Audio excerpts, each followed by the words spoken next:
Доброго здоров'ячка, хунту і хунтубери. Ми з України. Бажаю здоров'я. Хочу поблагодарити нудного пенса, котрий об'явив збір коштів, і всіх людей, які підтримали збір коштів для нашої роти, для покупки цього гарного автомобіля. Цей транспорт поможе нам виконувати усі наші завдання на нулі і обороняти нашу країну від загарбників. Слава Україні! Героям слава! Слава хунтуберам! Помните, как мы с вами начали сбор на Конека? Этот ролик – результат ваших пожертвований и наших усилий. Что ж нам удалось с вами сделать за это время, что так вдохновило наших хлопцев? Я обещал выдать полную инструкцию по приобретению авто для ЗСУ и отчет обо всех проделанных работах. Выполняю обещание сегодня, потому что машина уже на нуле. Да, знакомьтесь. Volkswagen Caravella T4 2002 года выпуска. Комплектация. Дизельный двигатель миллионник 2,5 литра, привод полный, принудительная блокировка заднего моста простым движением ручки блокировки, днище когда-то было обработано, со временем немного устало, но не окончательно. Порог средней двери пришлось переварить, остальное походит еще. Бусик работал школьным автобусом в горах Австрии. От этой деятельности ему достались задние желтые фонари на крыше, и они работают, да. Вместо них будут стоять белые диодные фары для загрузки ночью. Мы не успели туда добраться.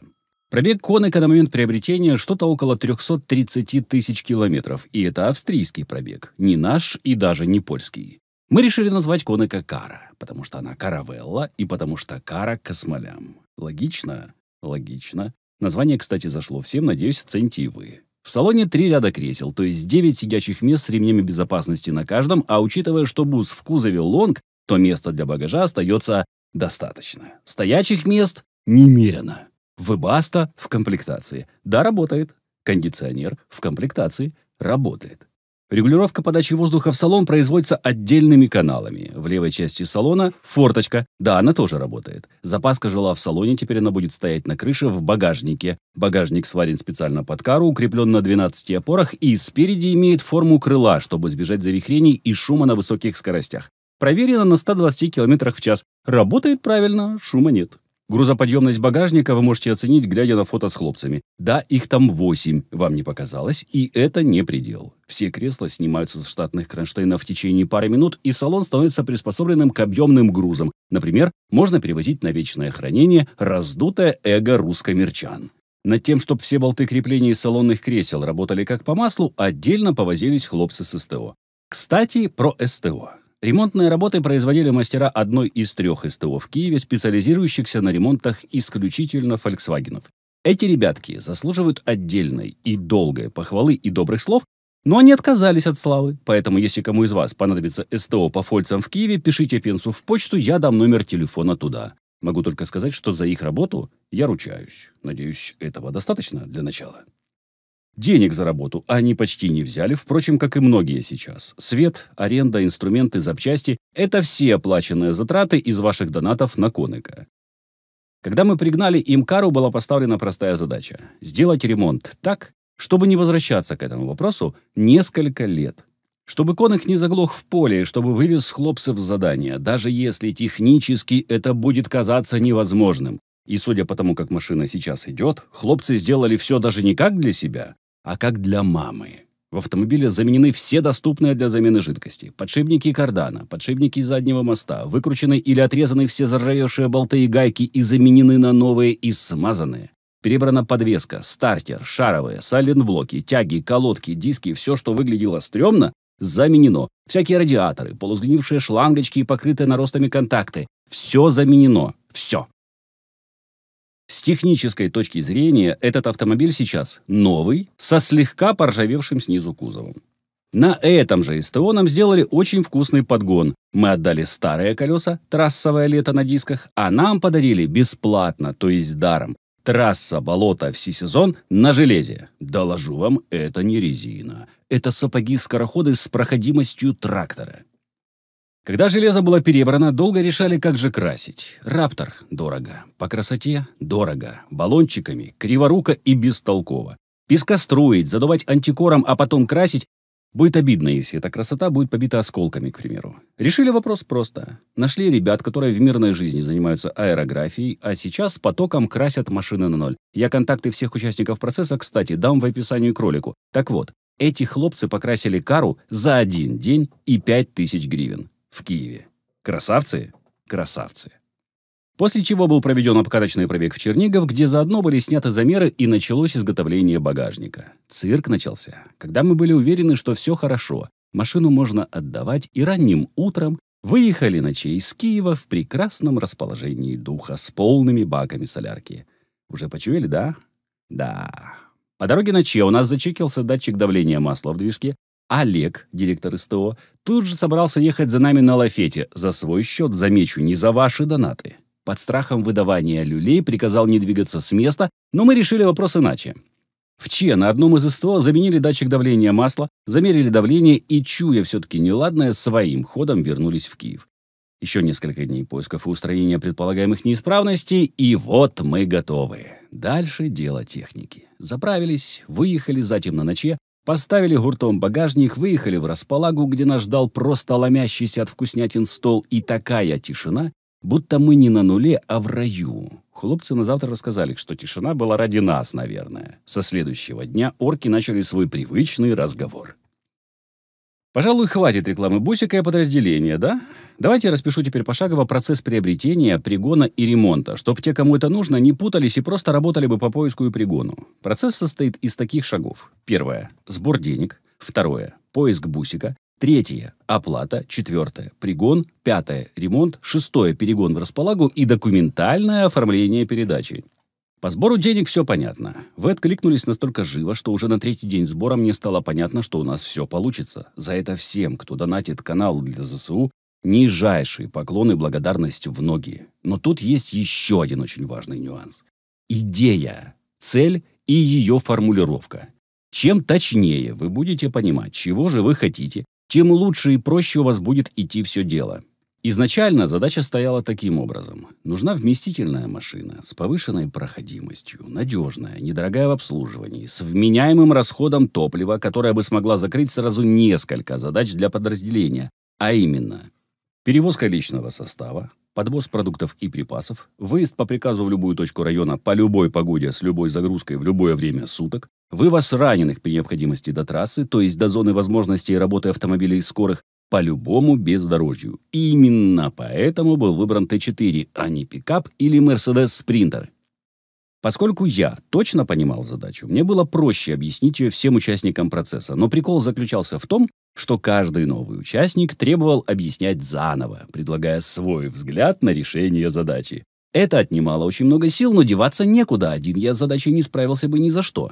То есть, поставив задачу и выполнив ее, мы сэкономили много ваших денег, потому что Кара – машина многоцелевая, способная обслужить не одно подразделение, а сразу несколько. Если бы мы взяли 3 автомобиля вместо одного, то наши расходы были бы совсем другими. Поиск бусика – отдельная песня. Мы упирались в абсолютно официальный пригон Коника, и поэтому нам было нужно провести оплату безналом, на что частные продаваны реагировали очень кисло. Штук 8 машин слилось на полдороги, некоторые продаются до сих пор, несмотря на уверение продавцов, что машина продана другим. Да, смешные люди. Еще момент. Не говорите продавану, что машина поедет на 0. Не буду пояснять в подробностях почему, просто послушайтесь меня. Спасибо скажете. Да.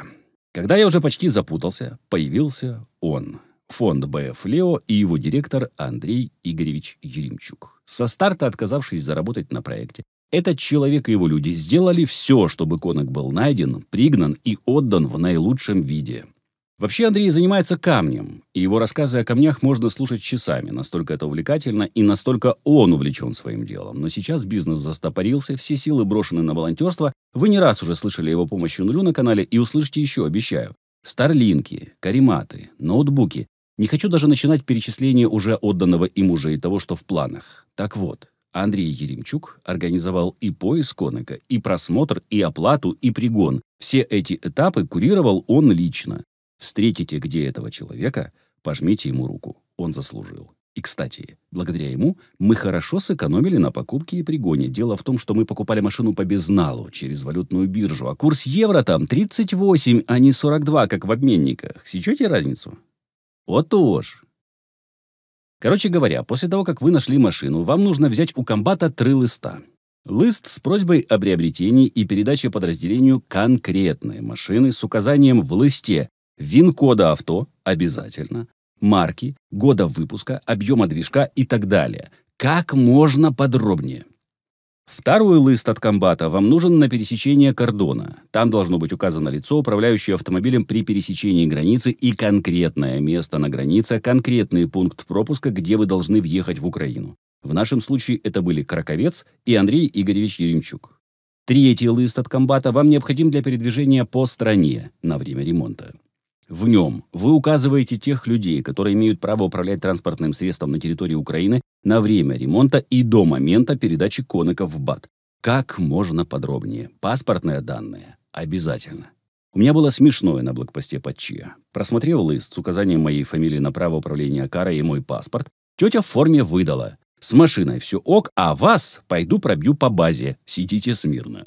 Так что не брезгуйте оформлением бумаг. На блокпостах смотрят в них, а не в ваши красивые глаза. И 4-я бумага вам понадобится уже после передачи буса в часть.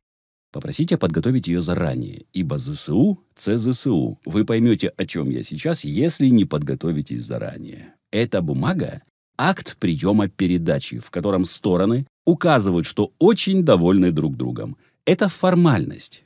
Но если ее не будет, машина не станет на официальный учет в части, и уже завтра на ней может растекать кто-то из штабных в областном центре, а вы будете кусать локти, ибо помогли не тому подразделению в итоге.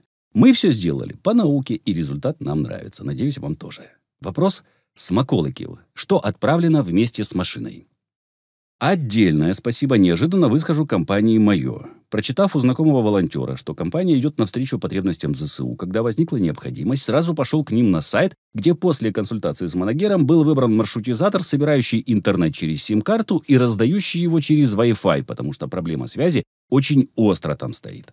Потом заехали на радиорынок на Кардаче, где взяли антенну и 20 метров кабеля для нее, чтобы можно было забросить ее на дерево и получить четкий сигнал. «Мое» сделали отличную скидку, за что я им лично признателен. На сдачу мы смогли взять антенну и кабель. Это не реклама, это простое человеческое спасибо. В комплект к бусику также пошли 2 самобукса по 6 метров каждый, грузинский якорь для них, чтобы можно было без лебедки выехать из любой грязи, печка окопная бездымная, турникеты, футболки, сухие души, омывайка к бусу, бумбокс с картой памяти на 32 гигабайта и украинской музыкой на ней, 3 ноутбука, зарядка в прикуриватель, шнурки в нее под микро-USB и Type-C и 2 коробки всякой медицины. Еще сделали, собрали, проверили и отдали камеру ночного видения на торпеду для езды в абсолютной темноте. Бюджет ее изготовления – 3000 гривен. Переоценить невозможно. На 15 метрах в полнейшей темноте можно разглядеть детали на веточках придорожных кустиков на 8-дюймовом экране. Еще в штабе попросили роутер, так завезли им еще и роутер. И еще в августе набрал для них антикомариных спиралей, таблеток и фумигаторов в коробку. Наконец-то довезли. И напоследок купили и отдали резиновые шнурки на берцы в комплекте с заглушками и с топорами. Финансовый вопрос. Какова же цена всей этой истории? Я уже говорил, что машина в Австрии стала нам с вами в 7500 евро. Перегон съел топливо, воду и закуски Андрею Игоревичу. И все. В итоге со всеми остальными работами и плюшками общий бюджет этой махинации составил 504 523 гривны. Много это или мало? Это реальная цифра на подобный проект с подобным результатом. Всех умников, рассказывающих мне, что это дорого, и они могли бы найти такую же машину в 3 раза дешевле, приглашаю к сотрудничеству, потому что машин для нуля нужно много, очень много. Следующие проекты мы уже начали. Это скорая помощь для этого же подразделения и пикап, потому что, несмотря на многофункциональность кары, она всего одна, а работы там «мама, не горюй». Так что, если сможете присоединиться к покупке пикапа, буду благодарить и благодарить. Ссылка на донат под каждым роликом в первом комментарии. Ставьте в донатах пометку на пикап. Переможемо. И постскриптум. Пока мы заканчивали с ремонтом кары, вы перевели донатов еще почти на 100 тысяч гривен, о чем я постараюсь отчитаться завтра-послезавтра. И теперь нам есть чем порадовать деда, а ему своих подшефных. Остаток от работ по каре отдал в банку для деда. Я вернулся. Слава Україні! Слава ЗСУ! Ставайте донаторами Пенса, підпишіться і передивіться ролик на другому каналі 24UA Pence. Зробіть і тут, і там червону пімпочку сіренькою, потім тицніть дзвоника, виберіть всі нагадування, бо більшу частину доходів каналів Пенс відправляє на перемогу. Тож це і буде ваш внесок в перемогу України.